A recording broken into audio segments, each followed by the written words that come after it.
Koe no Katachi je nádherný příběh o šikaně, lítosti a komunikaci mezi lidmi. Vyobrazuje depresi a nedávist k sobě samému tak přesně, že recenzi na něj nejspíš nikdy nenapíšu, protože při psaní vždy už kolem tak 3. odstavce mám chuť zalézt někam do rohu. Proto se dnes nebudu zaměřovat na samotný děj filmu, ale podívám se na způsob, jakým úvodních 15 minut dodává lidskost postavám skrz animaci. Pro příběh o hluché dívce je neskutečně důležité, aby měl režisér jasnou představu nejen o použití zvuku, ale i o různých gestech a řeči těla. Nemohla ho tedy dostat na starost lepší režisérka než Naoko Yamada ze studia Kyoto Animation. Mladá a nadějná režisérka, fotografka a milovnice západních filmů do svých anime přináší techniky a práci s kamerou, které byste spíš čekali v západní produkci. Její důraz na detail a touha dát každému záběru význam je znát už z jejich televizních sérií, na kterých pracovala, ale práce s filmem jí dovolila skutečně vyniknout. Yamada totiž zvažuje jinou řeč těla pro úplně každou z postav. Když chce učitel něco naznačit hluché Shoko, jemně jí poklepe na rameno konečky prstů.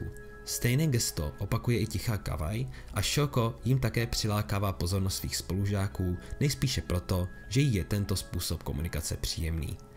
Na druhou stranu asertivnější Ueno ji nejprve lehce šťouchá tupou stranu propisky, ale jak postupem času přestává mít Shoko ráda, rovnou proniká do jejího osobního prostoru a poklepává na rameno celou dlaní. A bezohledný Ishida, který později i Shoko i šikanuje, po ní rovnou háží štěrk.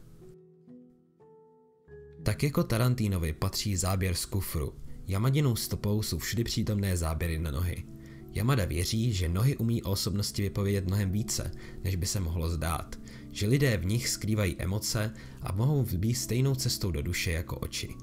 Z poskakování hlavního hrdiny Ishidy je například cítit jeho bezstarostnost a dětinská nátura.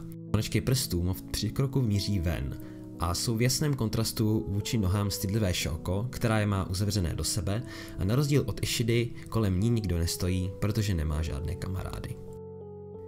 Někdy bych chtěl tvorbě Naoko Yamady věnovat další video, ale na to ještě musím dokoukat Keion a dohnat Tamako Market.